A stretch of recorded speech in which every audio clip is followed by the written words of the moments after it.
spread out a little bit. All right. Read. Michael. Michael. Tom. Tom, hey. Paul, how are you? Paul, how you doing? Good. Come on in. Natasha. Hey. Nice to meet you. Nice to meet you.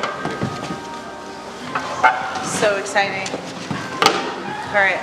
Are we, all right, we're rolling. So, all right, welcome. Thank you very much for everyone for being patient. Thank you for making it here. We totally know it was a bad day on the road from what we understand. So not a big deal.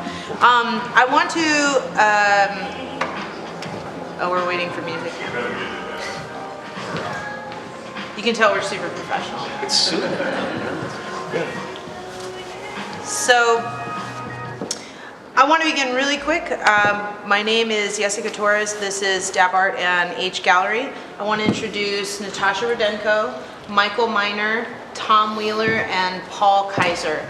And these were all finalists selected for the current show that we have up right now called Good Bokeh. It was an international juried photography show. We had 1,600 entries. We narrowed that down to a selection of 46 works, and the artists that are here today are the 4 we chose to have an artist talk with. We did select them based on their amazing work, also proximity. We wanted somebody that we could fairly local, but we did go through and we wanted to see who may or may not have interesting stories, processes, and we were hoping to talk about all that today. So first I want to start with Natasha. We selected her work. It was, I think I wrote it down here, I'm going to be the worst at this. Adjectification, number 5. And Natasha, you have a really interesting story. You actually were born in Moscow and you ended up graduating from the New York Film Academy, I believe. Yeah. Go ahead and tell us about that process. How did you go from Russia to New York? And Well, first of all, New York Film Academy is in LA. It's a confusing name, but yeah, so New York was not in my path. I came from Russia to I was interested in photography for a long time. I was trying to get into, to get more of a formal artistic education, which I didn't have in Russia, and also photographic education in Russia is just non-existent. So I was looking at different opportunities, and New York Film Academy in LA was pretty open, and I liked their program, and that's how I ended up in there. Yeah. how did you get into photography? Was it something you did as a child? Was it something you did when you arrived here? It started as a hobby, I don't know, probably everybody starts like that with a street photography, and then it was just taking up more and more of my time, and eventually took all of my time. So that. What kind of camera do you use? What's your process? I use different cameras. I use digital camera, and I use film camera. As a film camera, I use my Mia 605 and for medium format film. That's how this image was made, and the whole series of objectification was made on medium black and white film. I don't have a preference of medium of film or digital photography specifically, but for that particular series, because it talks about some kind of connection, like sense of touch, pretty much. So I felt like film and printing in a darkroom will emphasize this sense of touch and connection between our bodies and objects. Okay, all right. I want to move on to Tom Wheeler. Tom actually described himself as an emerging artist in his bio, which I thought was interesting because you have you have work, and you said you got started back in the 80s. And I don't think of you as, when I look at your work, we do not think emerging artist at all. But I want to talk about how you got into film, kind of your background, and or not necessarily film, but photography, and how you got started and how you ended up. Sure. I guess to answer that question is a good way to start, and really I definitely feel like an emerging artist, although I really had a passion for photography, like so many people that take up photography or have been doing it. I mean, as a kid, my dad kind of inspired me. He was into it a little bit, and he basically gave me my first camera, which was something similar to a Kodak, but basically an Instamatic with one of those buttons. But I kind of went a little crazy, with that. And all, pretty much liked it, but of course you can't really take yourself seriously when you're a kid taking snapshots, I guess, with an Instamatic. But I think I first developed a passion, I guess, in college. I took, your typical 101 class, intro class. And I was really inspired, to be honest, by the professor, you call him that? Instructor, professor in photography. He was great. He was awesome. It was my senior year. I needed to kill a credit. Decided, let's do that. And it just kind of took hold of me at that point. And that's, I guess, when I took it most seriously. And it was a study of pretty much of the, classic greats that you would in a 101 class, Cartier-Bresson, things like that. Just going through, and you show a few Ansels and, Edward Weston and maybe Brett Weston or whatever, just things that are inspiring, and it took hold. And then it was kind of that, even that summer I got kind of nerdy on photography, if you will, and built a dark room on my own by reading books. I didn't take any formal instruction, just built a black and white dark room in my mom's, like a spare bathroom thing. And it was like awesome. I mean, it was good, but I kind of let it, okay, I'm going to answer this question. I let it fall. Photography, I took some courses with extensions and, other places that you can in LA that are great, but I ran out of time. I'm out of college. I'm an adult, had my real life in the way, it was an advertising business, and really, I'm young 20-something, and everything else got in the way, if you will, and continued to. And then the digital, I'm shortening this, the digital revolution came upon everybody in photography and just threw, in my opinion, kind of a lot on its head. And I basically just gave it a breather for about 20 years. I mean, I really did very little. The equipment for digital photography was really expensive to start off, and really crappy. I mean, it was just really crappy. But I really wanted to go into it because I felt like, oh my God, that's the future. And I could see, film choices were diminishing at the time. It's kind of come back, but at the time it was, everybody was like pulling their hair out that was into photography. So I let it lapse, and only in the last 3 or 4 years, 3.5 years, let's say 4 years, did I really start showing, the reams and reams of stuff I'd taken in boxes and printed on my own. And I even dabbled a little bit in trying to develop color, film. I too found a cheap enlarger. There was a color enlarger, which was a whole different ballgame. And I started, printing some of that long ago, but they were sitting in dusty boxes, and I started bringing them out and I go, I really still like this. I mean, it's weird. When I have some kids and a family, and that got in the way, but a lot of things got in the way. But about 3.5 years ago, I just started showing this stuff, and now I'm kind of going a little bit more full bore. So I call myself emerging. I'm really 3.5 years into this kind of stuff. So you have a lifelong love and experience, essentially, but Absolutely. now it's just when you're really getting it out. Yeah, exactly. Okay. I want to move on to Paul. Paul is actually the winner of our show, and we'll go into that when we talk about his piece later.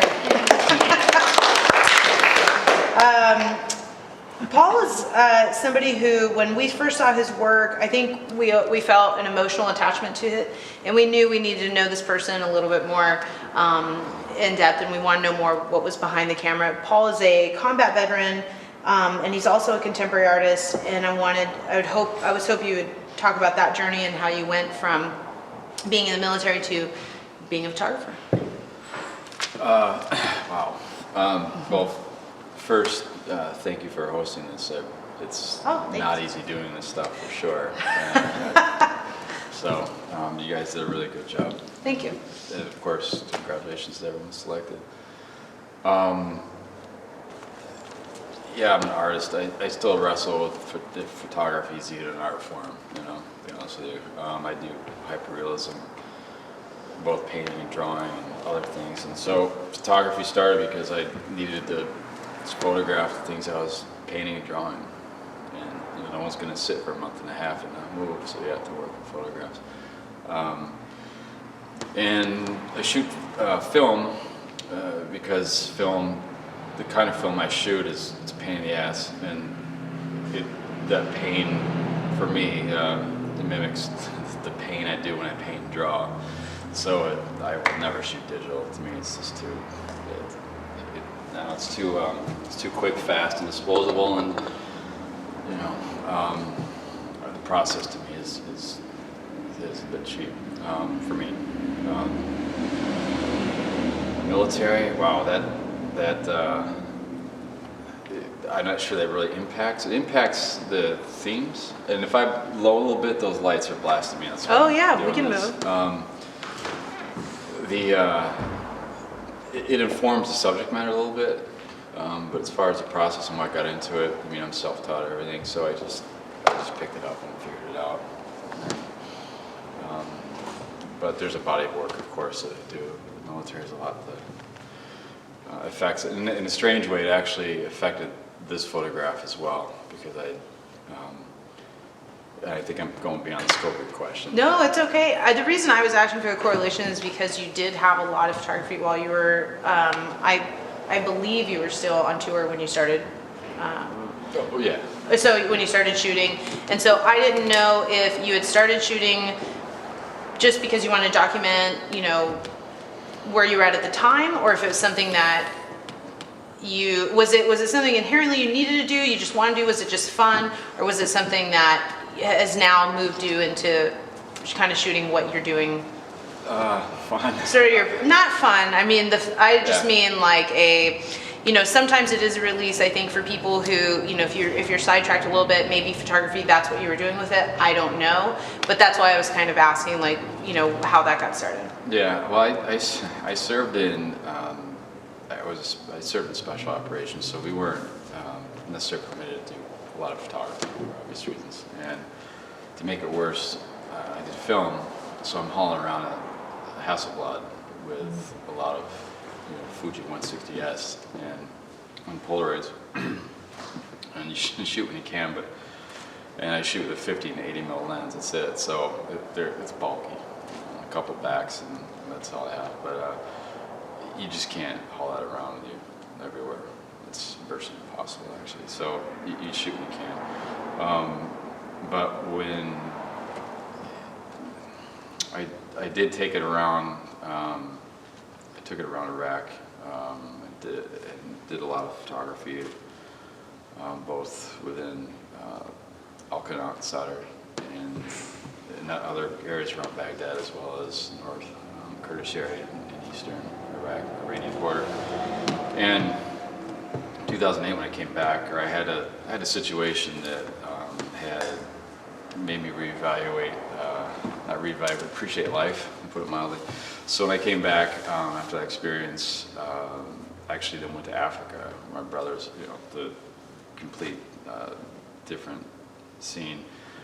He was in the Peace Corps, and that's when I met those people in the Burkina Faso border, Black Volta River area, and I did a different type of photography there because I just come from doing a lot of war-based stuff to now looking at it differently. So thematically, a lot of things are reaction, not just embracing the experience, but also a reaction to it. That makes sense. I'm totally not answering your questions. You actually did, though. I mean, talking about how you know, when you started shooting and moving into everything you do is more reactionary, and I think that is, I mean, it is a little bit of how it maybe formed your process and maybe how you're shooting now. So you got there, don't worry. All right, I want want to move on to Michael. Michael Miner is somebody I've worked with now. I think, is this your 4th show with us now? Yeah. I think it is, yeah. So he originally applied for a group show a few years ago now, and you know, it was pretty immediate that you knew exactly what you were doing and you could execute you could execute your work very well. And I mean, I think almost every show you've entered, we usually end up taking something. They're always your pieces are always just so impressive.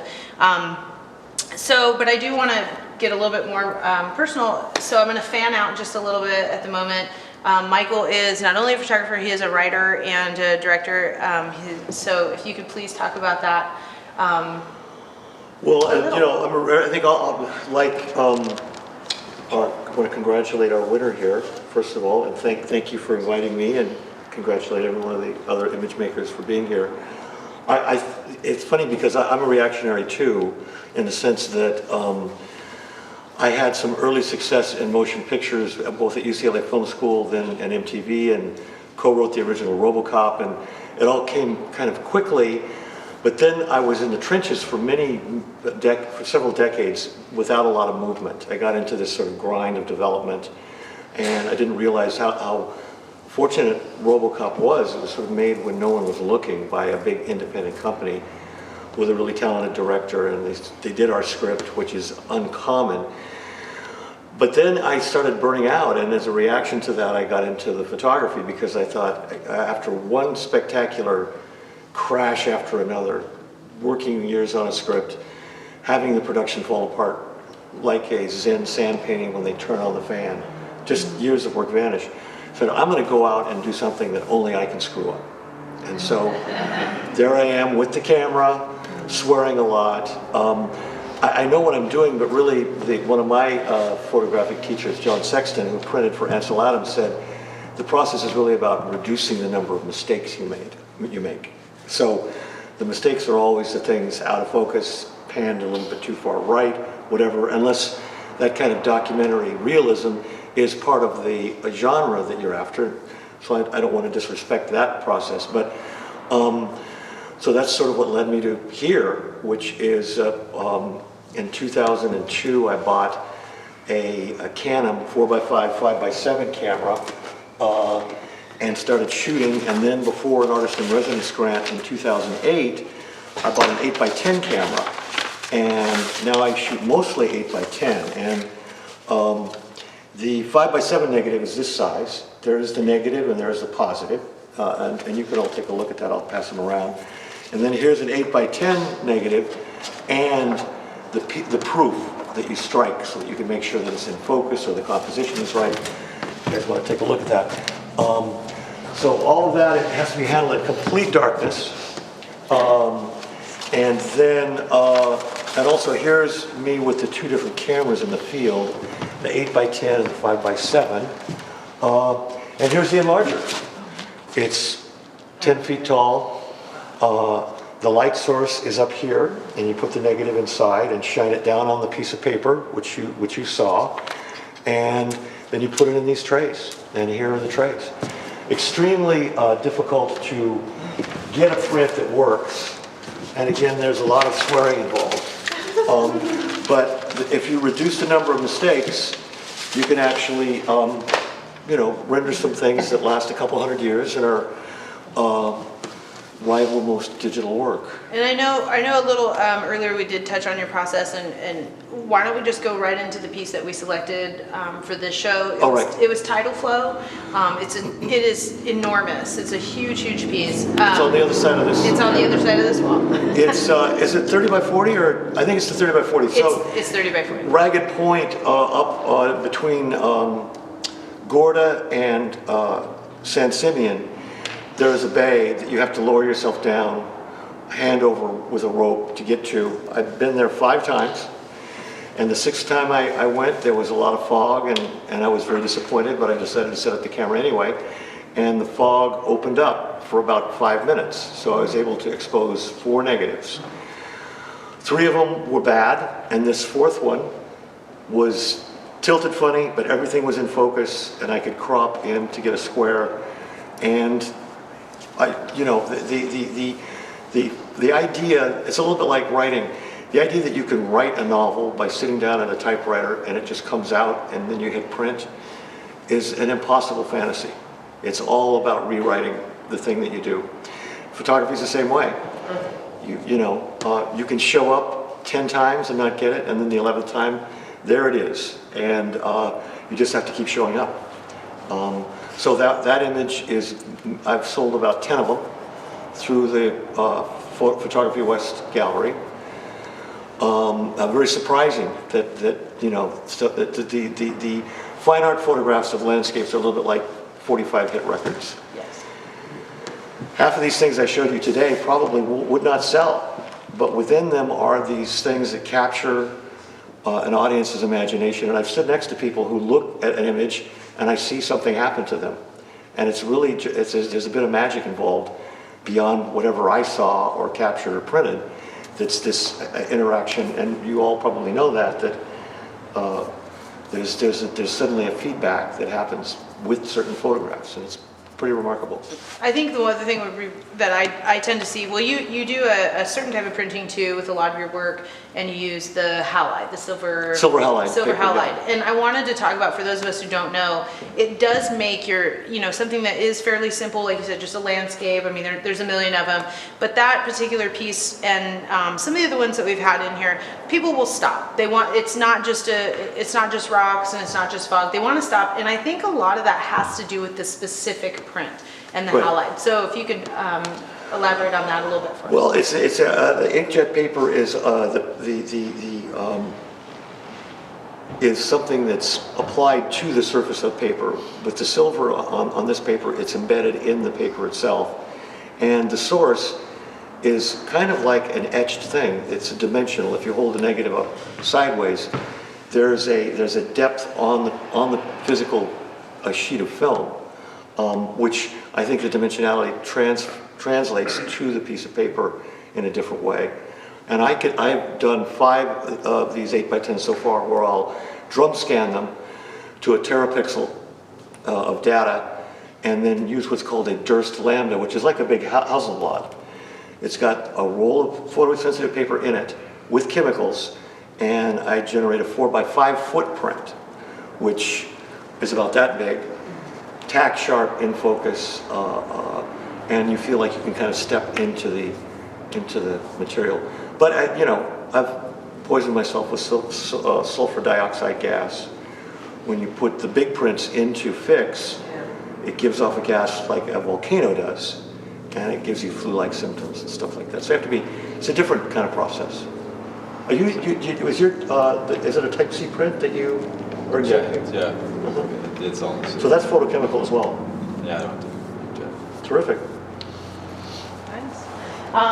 Natasha, I want to talk about your work. We have a problem with this word. Neither one of us can say it. Objectification. You had a series. They were all self-portraits. I think you entered like 5 or 6, actually. You had quite a bit. We ended up going with the one that looked like thorns. I think that might have been my pick. There was something about that I really loved. And I think it's interesting that you used yourself as a muse. I think it's interesting that you really do these, I mean, it is you, but unless you say anything, you don't know. It could be anybody. I want to know a little bit more about this series specifically, and then also a little bit why you choose to photograph yourself as opposed to others. I feel like we need to start with a word that is so confusing. It comes from the word object, which is not object. And it's not that me misspelling the word object on purpose. It's not me. Object is the effect and the term that was introduced by Yulia Kristeva. And in her writing, it was an effect when something that we know really, really well turns into something different in terms of our relation to that. For example, like milk turns into this like a film on top of it that is, for most people, is kind of disgusting. Mm-hmm. So something that is really nice turns into something not necessarily disgusting, but something different and unpleasant and disgusting often as well. So that was my thought behind of how we, thorns are not necessarily a bad thing, but in the contrast with skin, it tells a different story and it turns into something more of a, I don't know, dramatic effect or unpleasant effect. Or so I was interested in this reaction when you touch something and you want to pull your hand back, or you pull yourself away from that. So the whole series is about interaction between those kind of objects and skin and how they turn and change each other. Speaking of why it's me, I believe, well, I started photographing myself when I was studying photography a lot because I'm having hard times communicating with models, and it was easier to communicate with myself. I didn't have to have this extra interaction with people. It's just me and my camera, and I can do whatever I want. That's why I'm so nervous right now, because interacting with people is not necessarily my strength. But also, I do believe that if you want to tell the personal story, it should be your personal story. One of my biggest inspirations was Francesca Woodman, with her complete honesty in what she was doing in her self-portraits. And that's probably what also drove me into telling my own stories with me being there. And also, I feel like the more personal you get, the more people can relate to that. Like, if you tell a personal story, people can say, oh yeah, I felt that. If you have just a general story, nobody will pay attention. I mean, for us, when we saw your photo, I think we liked the overall simplicity of it. There wasn't a lot going on. It didn't feel like you were trying to go over the top, and it didn't, your statement wasn't strong. It was very subtle, and it was a smaller piece. It's just something that, for us, it really grabbed us, even though it was very simple. So, thank you. Thank you. Tom, I want to talk to you. The very first thing that caught my eye was not just the piece, but the description, and in huge capital letters all the way across said, Yep. "No Photoshop." Yep. And that's something that we both really enjoyed. You see so many, especially after 1,600 entries, you're bound to see things that are completely over Photoshopped. And obviously correction and things have to come into play. Sure. But when we saw this piece and it was giant, we knew we had to find out a little bit more about it. So, if you don't mind. Do you mind if I? Are we wearing buttons? What are we wearing? It says no Photoshop. No Photoshop. I love it. Can I pull that off the wall? For Yes, just a second? absolutely. Okay, thanks. Absolutely. Because I definitely want to speak to something. Michael comes prepared. He's not messing around. This was a good setup, by the way, Paul. So I'm kind of used to hearing people say, things like, here, I'll just kind of put it over here. It won't. So, it's a pretty picture. It's not art. It's inkjet. It's not art. It's digital. It's not art. You know what? Art is really there's a lot of different perspectives of art. I mean, it really is up to, it's very subjective, and it's often up to, galleries or jurists, and if they see something that they like and put it on a wall, it's art. I mean, and I could go take a pee on the sidewalk out there and sign my name, and someone might think it's art. Most people probably wouldn't. Jackson Pollock threw slathers of paint against a canvas, yet sells for, $65 million. A lot of people go into those galleries and say, it's not art. Well, in this process, it's not the printing. I agree, the printing is pretty dang easy, because I needed that. I needed the printing and the actual image taking. I've gone through the film process. I do have images from 1989 of laboriously using 4x5 negatives and waiting 5 days, or doing it myself and screwing up or whatever, but just it either works or it doesn't. It's a mystery. This is long exposure night photography, so you're not really taking a snapshot. You're not seeing, oh, I think I know what that's going to look like. It often didn't work back in the film days. Some did, some didn't. You can't really meter darkness. It's very difficult when it's pitch black out. So my focus, and yes, it is art, whether it's digital or not, is my time in life is short, and my focus, because I want to do more than a few images like this, is really in the actual image. The image itself, in these cases, are not simply something that I thought of on the spur of the moment. I planned these out 3 weeks or a month in advance as, okay, this is what I would like to create, okay? You know, in this case, I knew I wanted to go to the Alabama hills next to I wanted to have Mount Whitney in the background, and I had an image of going just like on an endless walk into kind of it dissolving into nowhere with a lightsaber. That's how this one's made, is just a lightsaber walking along in a long exposure. And that is a decision. I mean, that's something that I decided, okay, that would look kind of cool. I admit fully that my kind of art, which is different than other people's, is not really, a perspective on, something that happened or an issue that I'm trying to convey. I really, honestly, am trying to make really kick-ass, interesting imagery that I don't think exists. Mm-hmm. And for me, that's my form of art. So I feel like that's you've my done, speech. I do feel like you've done that. I mean, so your other photos that you've brought, that we've looked at, were these giant light boxes, and for me, it was actually less about the photo itself being a photo and more of an actual installation. So you have these things that are obviously electric in the middle of nature, and I really liked the contrast. I like these night exposures that you're doing. For us, they were just very striking images, and then it's also was fun in a way and silly that you used a child's toy to actually get the desired effect that you wanted. So it's definitely the process, I think, that we fell in love with once you said no Photoshop. We wanted to know what the story was. How did you do this? Yeah, and that is the number. I'm sorry, and no, just it's okay. Really quickly touching on that. I mean, that developed the reason for putting it number one, and it's very frustrating for me. I got to be honest with you, because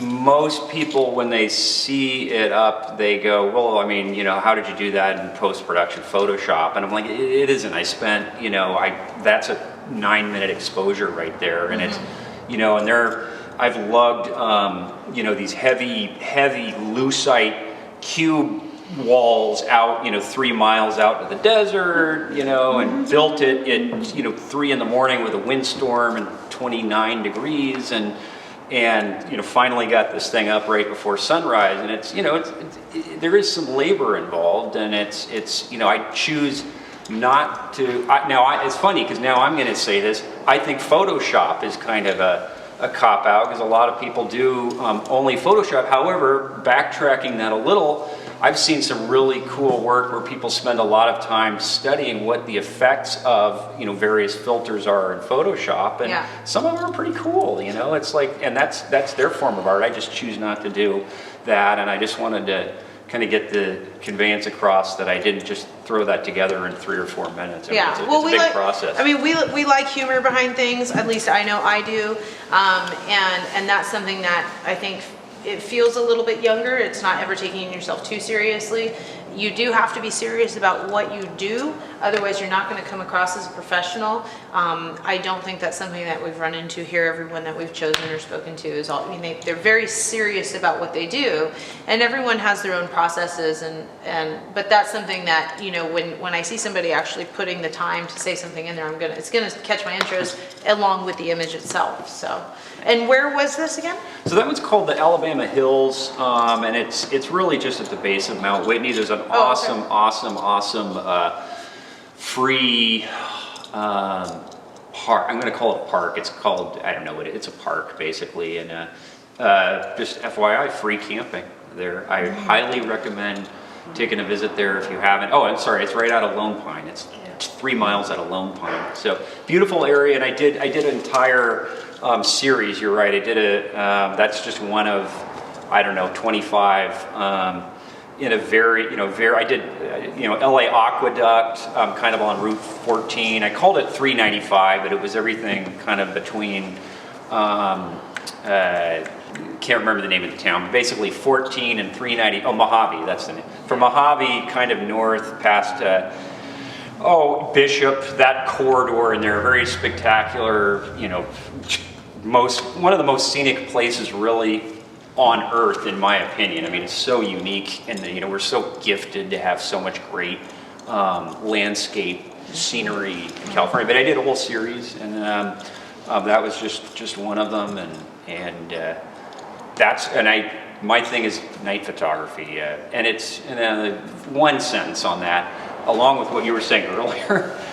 Night photography is kind of, it bugs the crap out of me now. Whenever, I mean, it's like you see a lot of new courses and stuff in photography, and before they're teaching them the fundamentals, they're taking people out and doing night photography now, and I'm like, oh my God, it's like I thought I was doing something original at the time, and you know, I get that feeling, you know, and it's like now that's kind of all the rage is for, you know, for people to do night photography, but It's very cold too sometimes. and well, the good news the thing I like about it is it's all handmade. I mean, it's like cooking, it's handmade, and it's not easy to do. So, because you really are maxing out all of the controls on your camera. You've got to know, you know, what the ISO is going to do. You've got to know what, for example, what a half a moon is going to, you got to study the lunar charts, what it's going to do to, you know, your speed, for example.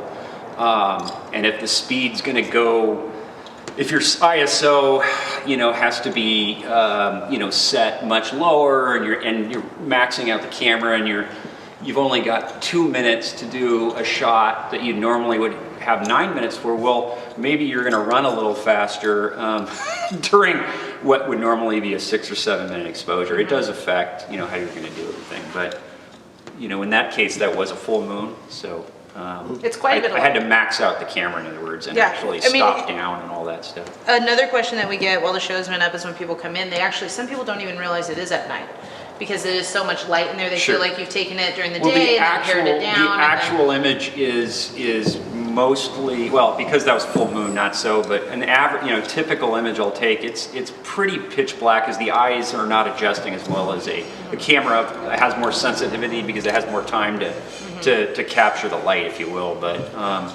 yeah, a lot of late daytime stuff. Okay.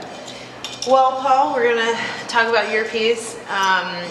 Paul, the piece that we had in was actually, I think you had quite a bit of entries, and most of them were of these women in Ghana. And you had traveled there, you had spent time there, and I want to talk about your adventure, and I wanted how you came to this photo, and really how it all kind of came together. Excuse me. First, I want to just quickly address this. There, as Marcel Duchamp told us, art is whatever you say it is. So no one's to question whether that's art or not. Also, as far as Photoshop goes, for me, my process is, it takes me a month and a half to do a painting or drawing because of the details. So for me to do something quick doesn't feel right. So it's my personal take. As far as Photoshop goes, I don't think it matters how you got to where you got. As long as the image, if it's completely Photoshopped and fake and still an image that I can respond to, I don't care if it's iPhone shot in 2 seconds or a process that takes, you know, a year to do or whatever. It's irrelevant to me. For me, there's a process because I'm used to painting, I'm used to drawing. In fact, I used to destroy my negatives after one print because to me, everything's one off. So now I do an edition of 9, and after that I take the negatives and I center punch it and put a hole in it. That's cool. So even for me, it's having an edition of 9 of anything. It's like, God, there's 9 of these things. Wow, it's amazing. You know? That would take me a year normally to do that otherwise. The process, in the Middle East, women are, they're one step above animals. And some of the things I saw relating to women was really disheartening. They are not the center of the family, it's the men. It's completely, it's not matriarchal at all. And so, while I was over there was a little bit of some ethnography that was done to determine kind of the undercurrents of the cultures and why we just aren't, why we can't necessarily respond to them in a way that's meaningful, despite our best intentions. So when going to Africa afterwards, I was seeking something, again, more positive. My brother, he's now a doctor, was over there doing some good work, and And I was really taken by the role of women in these areas. And these areas are, there's just economically, it's hard to describe the poverty that they experience here. But it's incredible the amount of positivity they have without having material means, and the struggles they have. It's incredible. The women are just so amazingly strong. Literally, like that woman's back is straight up and down from carrying, you know, we've all seen National Geographic, so these, you know, big 20-pound buckets of water in their heads. Well, they do that, and their backs are bolt erect, you know. I mean, so they're not only physically strong, but I mean, they're at the center of the family. So I just found that interesting. But when I photograph folks, I don't just blast off shots people don't know. I take time to know them. So in a given day, I might only use one roll of film. You know, I usually don't shoot more than 2 rolls of film a day, just because everything's composed and I have to know the folks and all that junk. Photography is an interesting thing. Like with drawing, the reason I love painting and drawing is because you can, photographs generally lie. They're not as accurate as what a brush or a pencil can do. And that's because when you photograph somebody, they're going to give you a look that is what they think you want, what they think they are, or something completely different, but rarely are they actually going to give you an authentic look. And so photographs, they tend to be bullshit to me. So you take a photograph, and like when I do the drawings or paintings from them, I'm going to alter them based on what I know of that person. Because every time I shoot somebody for a photograph, they give me some hard look, or they give me duck lips or something crazy shit. Like, that's not me, man. Or I get people that look at me that look all happy and I know they're torn. Example, one of my mentors in New York was Jim Rosenquist. He just died. I just got notice of his death last night. And I did a lot of photographs of him 4x5 as well as some drawings, paintings, portraits. And he actually hated my art, portraits of him, because it made him look intense in kind of a dour, negative kind of way. But I'm like, that's kind of how you are, man, you know. And he didn't like that at all. It was actually big problems. But I look at my, I think the work I did of him is more authentic relative to, because when you see him, like he'd wear these gold and black striped shiny suits. I mean, it looked ridiculous. But I know inside he had some challenges he was dealing with that didn't necessarily jive with his public persona. So in doing these portraits, like with that woman, the other women, I spent time with them and got to know them, and to the point where I felt comfortable enough to be able to responsibly take the portrait. So it was kind of a very anthropological approach, not just blasting off shots.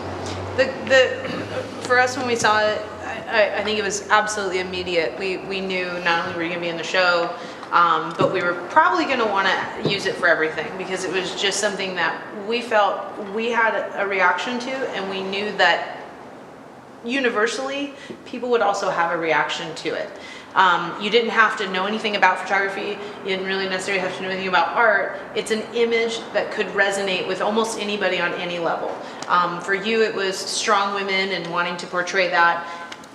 I think that came across, whether people knew it or not. It came across, and that's something that people here were connecting with. And it was the colors, it was the framing, it was the size, it was everything. There was nothing about that image that could be faulted. I mean, nothing. And it was, I think, in a way, it was a reflection on us wanting, not a reflection. It was a. We knew we wanted to get to know you as well. Like, who's going to go to Ghana and take this image, and why is it so good? So we were happy to have you, and we were glad that you were able to let us hang it in the gallery and to use it. We put it on the cover of our book, if anybody's interested in our book. But we used it. We knew it would resonate universally, and it has. People that come in, they usually gravitate right towards it. I don't know if it's because what you wanted to happen with that photo happened. I don't know if it's something that was accidental, but it is definitely universal, and people are responding to it, and I know we have. So, how long were you in Ghana for? I was there about 6 weeks. Oh, okay. That was- Yeah, you had, I think you'd sent us maybe 4 or 5 different women, different outfits, but this one, it was just a step above everything else, so. Well, thank you. I want to quickly just touch on some upcoming things we have going here, and if you guys would like to talk about any upcoming shows you have, where can we see more of your work? Natasha, do you have anything coming up or going on? Not really, just a lot of work on this and other series I'm working on. Well, you can tell us about your new series if you want. It's kind of, I feel like they go parallel. The other series is called Bodily Confessions, and half of that are also self-portraits, but some of them are just abstract images, and I feel like I'm stepping out of my extremely personal, kind of insider look into what I feel, and trying to connect it with some outside sort of political ideas.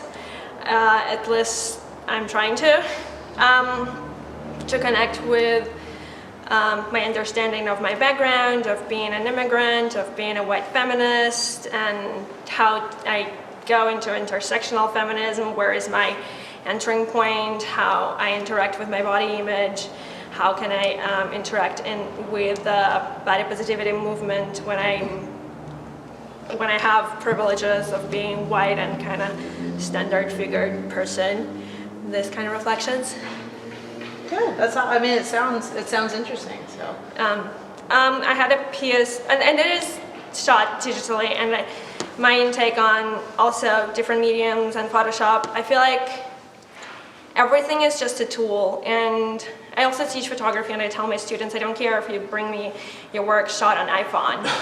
If you have something to say, I don't care what tool you use to say it.